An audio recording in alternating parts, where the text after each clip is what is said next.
Welcome friends, हमारा class 10th का video है ये। इसमें हम हमारा पर्यावरण वाला चैप्टर पढ़ेंगे। पहला प्रश्न है, निम्नलिखित में से कौन से पर्यावरण के अजैव घटक नहीं है? तो पौधे हमारे पर्यावरण के अजैव घटक नहीं है, ये जैव घटक है। मिट्टी, प्रकाश और तापमान ये अजैव घटक हैं। ठीक है। वे जंतु जो भोजन के रूप में जंतु और पौधे दोनों को खाते हैं उन्हें क्या कहते हैं? उन्हें सर्वाहारी कहते हैं। निम्न में से किसके शरीर में सर्वाधिक मात्रा में हानिकारक रसायन पाए जाते हैं? तो जो सबसे खाद्य श्रृंखला में ऊपर होगा उसमें हानिकारक पदार्थ ज़्यादा होंगे, तो इसमें मोर ऑप्शन सही हो जाएगा। मृत शरीरों को पचाने वाले जीवों को क्या कहते हैं? अपघटक कहते हैं। डिकम्पोजर। ठीक है। एक आहार श्रृंखला में प्रोटोजोआ, बड़ी मछली, छोटी मछली और शैवाल है। द्वितीय पोषी स्तर का जीव कौन सा है? तो इसमें प्रोटोजोआ आपका द्वितीय स्तर का है। पहले पे सवाल आएगा, दूसरे पे आपका प्रोटोजोआ आएगा। ठीक है। अगला लिखा है, निम्नलिखित में से जैव अनिम्नीकरण का प्रदूषक कौन है? तो यहाँ से उत्तर है कि कीटनाशक। ठीक है। निम्न में से कौन सा जैव निम्नीकरण प्रदूषक है? तो इसमें आपका कृषि उत्पादित अपशिष्ट हो जाएगा। निम्नलिखित में से कौन सा स्थलीय पारितंत्र नहीं है? तो एक्वेरियम स्थलीय पारितंत्र नहीं है, ये मानव निर्मित है। विश्व पर्यावरण दिवस कब मनाया जाता है? तो 5 जून को मनाया जाता है। उत्पादक कौन होते हैं? स्वयंपोषी होते हैं। ठीक है। क्लोरोफ्लोरोकार्बन का पूरा नाम क्या है? CFC का पूरा नाम तो क्लोरोफ्लोरोकार्बन। अगला है, ओजोन परत में ह्रास या कमी का क्या कारण है? ओजोन परत में ह्रास या कमी का मुख्य कारण क्लोरोफ्लोरोकार्बन जैसे रसायनों का उत्पादन है। ठीक है। हरे पौधे को उत्पादक क्यों कहते हैं? हरे पौधों को उत्पादक इसीलिए कहते हैं क्योंकि वे प्रकाश संश्लेषण की प्रक्रिया द्वारा भोजन का उत्पादन करते हैं। किन्हीं 2 अजैव निम्नीकरण अपशिष्टों के नाम लिखिए। तो प्लास्टिक और कांच की वस्तुएं। जैव आवर्धन पद को परिभाषित कीजिए। खाद्य श्रृंखला में प्रत्येक पोषी स्तर पर जीवित जीवों के शरीर में कीटनाशकों जैसे हानिकारक रासायनिक पदार्थों के सांद्रण या जमा हो जाने की वृद्धि को जैव आवर्धन कहते हैं। ऐसे 2 पदार्थों के नाम लिखिए जिनका पुनः चक्रण किया जाता है। कचरे में उपस्थित धातु का और प्लास्टिक निर्मित सामग्री का पुनः चक्रण किया जाता है। ठीक है। अगला प्रश्न है, 2 जैव निम्नीकरणीय प्रदूषकों के नाम लिखिए। तो घर की रसोई का कूड़ा और मलमूत्र ये सब जैव निम्नीकरण प्रदूषक है, ये सड़ जाएंगे, पर्यावरण में समाप्त हो जाएंगे। ठीक है। 2 अजैव निम्नीकरणीय प्रदूषकों के नाम बताइए। तो कीटनाशी और प्लास्टिक ये पर्यावरण में सड़ते नहीं हैं, लंबे समय तक हानि पहुंचाते हैं। जल जनित किन्हीं 2 मानव बीमारियों के नाम लिखिए। तो हैजा और टाइफाइड। पौधे उत्पादक क्यों कहलाते हैं? पौधे उत्पादक इसलिए कहलाते हैं क्योंकि ये क्लोरोफिल की उपस्थिति में सूर्य के प्रकाश की ऊर्जा का उपयोग करके सरल अकार्बनिक पदार्थों जैसे कार्बन डाइऑक्साइड और जल से अपना भोजन कार्बोहाइड्रेट स्वयं बना सकते हैं। उन जीवों को क्या कहते हैं जो मृत प्राणियों और पौधों में उपस्थित जटिल कार्बनिक यौगिकों को तोड़ते हैं? उन्हें अपघटक डिकम्पोजर्स कहते हैं। जीवों का कौन सा वर्ग आहार श्रृंखला का आरंभ बिंदु होता है? तो वह है उत्पादक या पौधे। निम्नलिखित में से कौन सा एक पोषक स्तर में संबंध रखते हैं? पेड़, मेंढक, सांप, घास और छिपकली।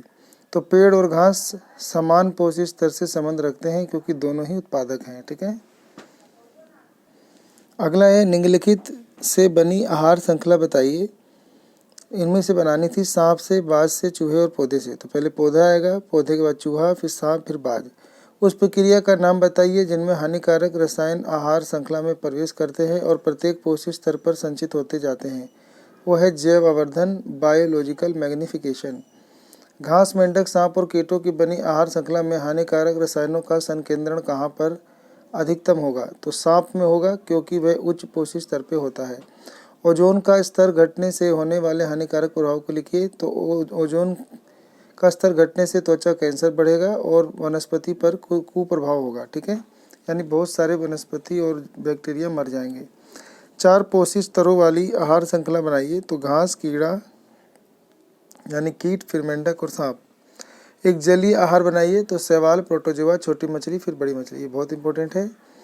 क्या किसी आहार श्रृंखला में 6 से अधिक पोषी स्तर हो सकते हैं? कारण दीजिए। किसी आहार श्रृंखला में 6 से अधिक पोषी स्तर नहीं हो सकते क्योंकि प्रत्येक पोषी स्तर में 90% ऊर्जा का क्षय हो जाता है और केवल 10% ऊर्जा अगली पोषक स्तर तक प्राप्त होती है। अगर आहार श्रृंखला में 6 से भी अधिक पोषक स्तर होंगे तो उच्च मांसाहारी को इतनी कम ऊर्जा प्राप्त होगी कि वह मर जाएगा। ठीक है। यदि हानिकारक रसायन बिल्ली, चूहा और पौधों की बनी आहार श्रृंखला में प्रवेश करता है, इन जीवों में से किसमें उसके शरीर में हानिकारक रसायनों का अधिकतम संकेंद्रण होने की संभावना है? तो बिल्ली में। आहार श्रृंखला घास, हिरन, शेर से शेर को हटा दिया जाए तो क्या होगा? शेर को हटाने से हिरणों की संख्या बढ़ जाएगी, ये सारी घास खा जाएंगे, जिससे क्षेत्र मरुस्थल में बदल जाएगा। ओजोन परत अपक्षय के क्या दुष्प्रभाव है? ओजोन परत घटने से वैश्विक ऊष्मन, ग्लोबल वार्मिंग, वातावरणीय समस्याएं और शारीरिक समस्याएं उत्पन्न हो सकती हैं, जैसे त्वचा का कैंसर। दो में से कौन पर्यावरण हितैषी कार्य है? रेलगाड़ियों में फेंकने योग्य कागज के कपों अथवा फेंकने योग्य प्लास्टिक के कपों में चाय देना क्यों? कागज के कपों का उपयोग पर्यावरण हितैषी प्रक्रिया है, क्योंकि कागज जैव निम्नीकरण है जबकि प्लास्टिक अजैव निम्नीकरण है। सुपोषण की परिभाषा 2। नदियों, तालाबों, झीलों में के जल में घुली हुई ऑक्सीजन की मात्रा कम हो जाने से जलीय जीवों की बचने हेतु पर्यावरण के समाप्त हो जाने पर सुपोषण कहा जाता है, यानी यूट्रोफिकेशन। अगला है वायु पर्यावरण प्रदूषण क्या है? 3 अजैव निम्नीकरणीय प्रदूषकों के नाम दीजिए जो मनुष्य के लिए हानिकारक है। जल, वायु और मृदा के भौतिक, रासायनिक तथा जैविक गुणों में अवांछित परिवर्तन पर्यावरण प्रदूषण है। डीडीटी, पारा, सीसा और पीड़कनाशी अजैव निम्नीकरण प्रदूषक है, ये मनुष्य को अधिक हानि पहुंचाते हैं। पर्यावरण के विभिन्न प्रदूषकों के नाम दीजिए। व्यावसायिक रोग क्या है? रेडियोधर्मी पदार्थ, अधिक शोर, हानिकारक गैसें, धुआं, जीवाणु और धूल के कण, फ्लाई ऐश, धूम, कोहरा, एरोसोल्स, पैराक्सी एसाइल नाइट्रेट, सीसा, पारा, आर्सेनिक, एस्बेस्टस, कार्बन डाइऑक्साइड की वायुमंडल में अधिक सांद्रता, पराबैंगनी किरणें आदि पर्यावरण के मुख्य प्रदूषक हैं। व्यावसायिक रोग, जो रोग किसी व्यक्ति को उसके व्यवसाय के कारण लगते हैं उन्हें व्यावसायिक रोग कहते हैं, ऑक्यूपेशनल डिजीज, जैसे आतशक, क्षय रोग, दमा, एस्बेस्टोसिस, ब्रोंकाइटिस, सिलिकोसिस आदि। बैक्टीरिया, जीवाणु और कवक अपघटक क्यों कहलाते हैं? पर्यावरण के लिए अपघटकों के कोई 2 लाभ लिखिए। बैक्टीरिया और कवक अपघटक कहलाते हैं क्योंकि ये मृत पौधे और जंतुओं के मृत शरीर में उपस्थित जटिल कार्बनिक यौगिकों का अपघटन करते हैं। पर्यावरण के लिए अपघटकों के 2 लाभ हैं। अपघटक पदार्थों की पुनर्चक्रण की क्रिया में सहायता करते हैं, ये मृत पौधे और जंतु के अपघटन में सहायता करते हैं। ठीक है। अगला प्रश्न है, पर्यावरण प्रदूषण की परिभाषा दीजिए। संयुक्त राज्य अमेरिका के पर्यावरणीय प्रदूषण वैज्ञानिकों ने प्रदूषण की परिभाषा इस प्रकार दी है: हमारे आसपास के पर्यावरण में पूर्ण या आंशिक अनैच्छिक परिवर्तन, जिनमें से कुछ मनुष्य की क्रियाओं द्वारा, कुछ भौतिक और रासायनिक संगठन में परिवर्तन द्वारा तथा कृषि उत्पादन में मनुष्य द्वारा अपनाई विधियों द्वारा ऐसे परिवर्तन जो हमारे पर्यावरण को प्रभावित करते हैं, पर्यावरण प्रदूषक कहलाते हैं। रेडियोधर्मी पदार्थों के 2 हानिकारक प्रभाव लिखिए। दीर्घकाल तक लगातार रेडियो एक्टिव पदार्थों के उद्भासन से कैंसर तथा ल्यूकेमिया जैसे घातक रोग हो सकते हैं तथा इनसे उत्परिवर्तन भी प्रेरित हो सकता है, जिससे डीएनए खराब हो जाता है। अगला है, उत्परिवर्तन जीन मानव, जंतु और पौधों में स्थापित रह सकते हैं तथा भावी पीढ़ियों को भी प्रभावित कर सकते हैं। पर्यावरण प्रदूषण की परिभाषा दीजिए और तथा वायु प्रदूषण के प्राकृतिक एवं कृत्रिम स्रोतों के नाम दीजिए। वायु, जल तथा मिट्टी के भौतिक, रासायनिक तथा जैविक लक्षणों में अवांछित परिवर्तन ही पर्यावरण प्रदूषण कहलाता है। भौतिक, रासायनिक और जैविक कारकों द्वारा पर्यावरण के प्राकृतिक अवयवों में से कोई परिवर्तन प्रदूषण कहलाता है। वायु प्रदूषण के प्राकृतिक स्रोत ज्वालामुखी विस्फोट और परागकण है, और वायु प्रदूषण के कृत्रिम स्रोत में औद्योगिक उत्पाद है, जीवाश्म ईंधनों के जलने से उत्पन्न धुआं और गैसें हैं। क्या आप सभी पौधों को उत्पादकों के वर्ग में अंतर्गत रख सकते हैं? कारण सहित समझाइए। नहीं, सभी पौधे उत्पादक नहीं होते, केवल हरे पौधों को ही हम उत्पादकों के वर्ग में रख सकते हैं। यह इसलिए कि केवल हरे पौधों में ही क्लोरोफिल होता है, जिसके कारण वे प्रकाश संश्लेषण की प्रक्रिया करके कार्बोहाइड्रेट नामक खाद्य पदार्थ बना सकते हैं। गैर हरे पौधे उत्पादक नहीं होते। उत्पादक और उपभोक्ता में क्या अंतर है? प्रोड्यूसर और कंज्यूमर में। उत्पादकों में क्लोरोफिल होता है, इसके कारण ये अपना भोजन स्वयं बनाते हैं। इनमें क्लोरोफिल नहीं होता है, इसके कारण ये अपना भोजन पौधों से प्राप्त करते हैं। उत्पादक सूर्य की विकिरण ऊर्जा को स्थितिज ऊर्जा में बदलकर संचित करते हैं और उपभोक्ता भोज्य पदार्थों में संचित स्थितिज ऊर्जा को गतिज ऊर्जा में बदलकर प्राप्त करते हैं। उदाहरण इसमें हरे पौधे उत्पादक होते हैं, इसमें जंतु उपभोक्ता होते हैं। गाय या भैंस हरी घास जैसे अन्य पौधों क्यों खाती है, कारण सहित समझाइए। गाय तथा भैंस हरी घास और अन्य हरे पौधे इसलिए खाती है क्योंकि हरी घास और अन्य हरे पौधे खाद्य पदार्थों के उत्पादक हैं। घास तथा अन्य ऐसे ही पौधों को खाने से गाय तथा भैंस को बने बनाए खाद्य पदार्थ प्राप्त हो जाते हैं जो घास तथा पौधों में उपस्थित होते हैं। हरी घास तथा अन्य हरे पौधे खाद्य पदार्थ प्रकाश संश्लेषण की प्रक्रिया द्वारा बनते हैं। गाय तथा भैंस उपभोक्ता जीव होते हैं जो स्वयं अपना भोजन संश्लेषित नहीं कर सकते, और खासकर ये घास इसलिए भी खाते हैं क्योंकि इनके पेट में सेलुलोज के पाचन के लिए एंजाइम होते हैं, ठीक है, जो इनके द्वारा खाए गए घास और पौधों में सेलुलोज को पचा पाते हैं। हरे पौधों को भोजन तथा ऊर्जा का उत्पादक कहते हैं। क्या वास्तव में हरे पौधे ऊर्जा उत्पन्न करते हैं, कारण सही समझाइए। नहीं, हरे पौधे वास्तव में ऊर्जा उत्पादक नहीं करते। हरे पौधे तो प्रकाश संश्लेषण के दौरान केवल सौर ऊर्जा को रासायनिक ऊर्जा में परिवर्तित करते हैं। अतः ऊर्जा के संदर्भ में हम हरे पौधों को ऊर्जा के परिवर्तन यानी ट्रांसड्यूसर कहते हैं, उत्पादक नहीं। प्राकृतिक और मानवकृत वायु प्रदूषण के स्रोत का एक एक उदाहरण दीजिए। तो वायु प्रदूषण के प्राकृतिक स्रोत में है आंधी, दावानल यानी जंगल में आग लगना। अगला है कि मानवकृत वायु प्रदूषण, मानवकृत में आ जाता है जंगलों का काटना और जनसंख्या विस्फोट होना। वायु प्रदूषण कम करने के किन्हीं दो विधियों के नाम लिखिए। तो वायु प्रदूषण कम करने के लिए वही है कि फैक्ट्रियों में हमें ऊंची ध्वनि का प्रयोग करना चाहिए और सही तरीके से निर्मित यंत्र और उद्योगों तथा घरों में धुएं रहित ईंधनों का प्रयोग करना चाहिए, यानी घरों में एलपीजी गैसों का प्रयोग करना चाहिए, ठीक है। अगला प्रश्न है, पृथ्वी पर जीवन को संपोषित करने के लिए वायुमंडल में उपस्थित ओजोन किस प्रकार महत्वपूर्ण है और ओजोन किस प्रकार प्रदूषक का कार्य करती है। ओजोन परत सूर्य की पराबैंगनी किरणों जो हानिकारक होती है को शोषित कर लेती है, इसलिए पृथ्वी पर जीवन को हानि रहित बनाए रखने के लिए ओजोन परत सहायक है। ओजोन की परत सौर विकिरणों से पृथ्वी की जीवधारियों की सुरक्षा करती है। यह पृथ्वी पर प्रदूषक का कार्य भी करती है। इसमें आंखों में जलन तथा खुजली हो जाती है और शरीर की प्रतिरोधक क्षमता कम हो जाती है। पारितंत्र के लिए कौन कौन से घटक हैं। पारितंत्र में आप खरगोश को कहाँ रखेंगे और बैक्टीरिया तथा कवक का पारितंत्र में क्या कार्य है। पारितंत्र में मुख्यतः दो प्रकार के घटक होते हैं, जैविक घटक, अजैव घटक। खरगोश एक जैव घटक है। शाकाहारी खरगोश प्रथम श्रेणी का भोक्ता भी है। बैक्टीरिया तथा कवक पारितंत्र में अपघटक का कार्य करते हैं, अर्थात ये कार्बनिक पदार्थों को उनके अवयवों में तोड़कर विभिन्न पदार्थों में चक्रीय प्रवाह को बनाए रखते हैं।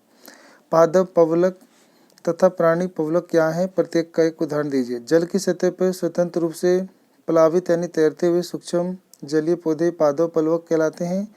स्वतंत्र पालवी शैवाल पादप पलवक के उदाहरण है। पादप पलवकों में प्रकाश संश्लेषण की प्रक्रिया द्वारा भोजन बनाने की क्षमता होती है। जल पर स्वतंत्र प्लावी जलीय प्राणी पलवक कहलाते हैं। स्वतंत्र प्राणी प्रोटोजोआ प्राणी पलवक के उदाहरण है। अत्यधिक छोटी मछली भी प्राणी पलवक की होती है।